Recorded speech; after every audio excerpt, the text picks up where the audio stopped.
wasaaradda arrimaha gudaha dawladda federaalka Soomaaliya ayaa waxa ay ku guul dareysatay isla markaasina ku fashilantay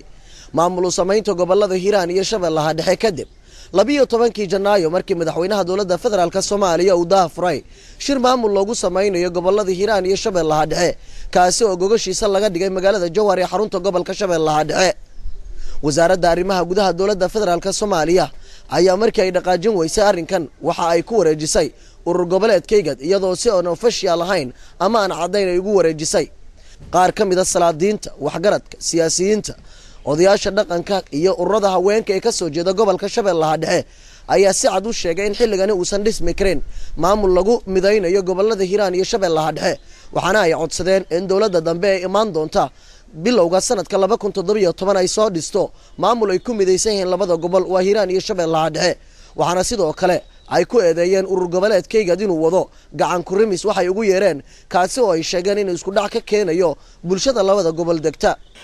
waxaan si cad uga soo horjeesanay mowqifka ay wadata igad waxay martay wadadii ay martay xukuumadda federaalka waxaan soo jeedinaynaa marka bacdama aynu nahay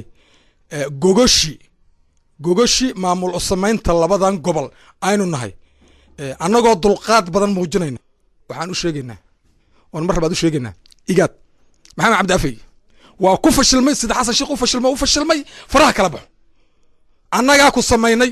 maamulka aad hormuudayso maxamed cabdi afay annagaa samayna Soomaaliya haddaan nahay marka waxaa u sheegaynaa igad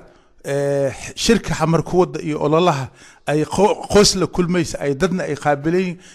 akawaantooda Soomaaliya waa isku mid goosha waxay taal Jowhar madaxweynaha wuxuu ugu furi Jowhar maahina kuma furi xamar marka meeshii goosha taale hadii wax laga doorayo oo khudba sareed ee hebel la kulmay hebel saale yiri hebel waxaas waxa waaye wax cunto maaya maaha logooyadii anaga saacadan kadib waa diidnay maanta waa talaado khamiis hadii igad ay imaanin waxaan aan diyaar u nahay cid walba may guriga ka timid in ku noqoto haddana Jowhar in la yiraahdo 9 bilood wax la qaban waayo 15 caawa 20 aan Hiiraan Jowhar ku dhisaynaa taas waxay u socotaa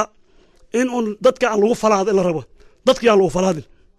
Hiiraan waxaas waa lagu fashilmay sax waaye dawladii oo kasoo mataqaanaa qaranka oo dalka xakunta ku fashilantay maal dadkii iska lahaa isku fashilmay nin kale wax kama qaban kara igad wax kama qaban karta xaqiiqiyan igad waxaan leeyahay waxay soo ruuxay dhiisha ay soo ruuxay waa dhiil aan subag lahayn oo garoor yay lookiin baasha waa lagu fashilmay dawladda ku fashilantay igadna waa ku fashilmay waa caddahay muqdisho ay loo soo dhaafin qajafyahana ha lagala qaado waxaan soo imaadi doonaa maalintii dawlad waafi oo waqti aan haysano aan dhisanaynaa hoosaa laga soo bilaabaa uqaasha iyo waxgaradka iyo inta wax garata xataa dhalinyarada Allah ka dhigo inta wax garata soo imaaday Hiiraan iyo Jowhar waa dhismaayeen dis ilaahay ira waxaan leenahay hadaanaha wax garadka ama sa haweenka gobolka Shabeellada Dhexe waxaan leenahay uma baahnin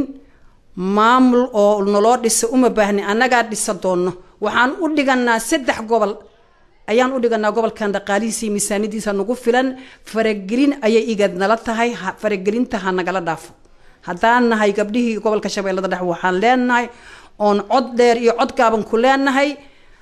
waxa waaye nabadgelyan haysanaa dalkayna waa noo nabadgelyo ilmahayna intaas 8 bilood iskool ma ayna dhigan iskooladkiya naga xayirmay meel walba jidadkiya naga xirmay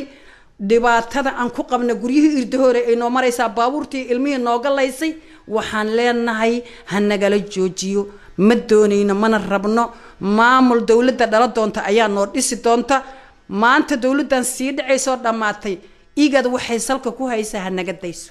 hadalkan ka soo baxay qaar ka mid ah waxgaradka salaadiinta ogaasyada odayaasha dhaqanka iyo ururada haweenka ku nool gobolka Shabeellaha Dhexe ayaa waxa uu imaanayaa xilli maalmihii la soo dhaafay magaalada Beledweyne ee xarunta gobolka Hiiraan ay ka qabsoomayeen dibadbaxyo looga soo horjeedo go'aamada urur goboleedkayga ay ka qaadatay maamul samaynta gobolada Hiiraan iyo Shabeellaha Dhexe. Cabdishakuur Cabdullaahi Axmed Cabdishakuur Shaasha Somali Channel Jowhar.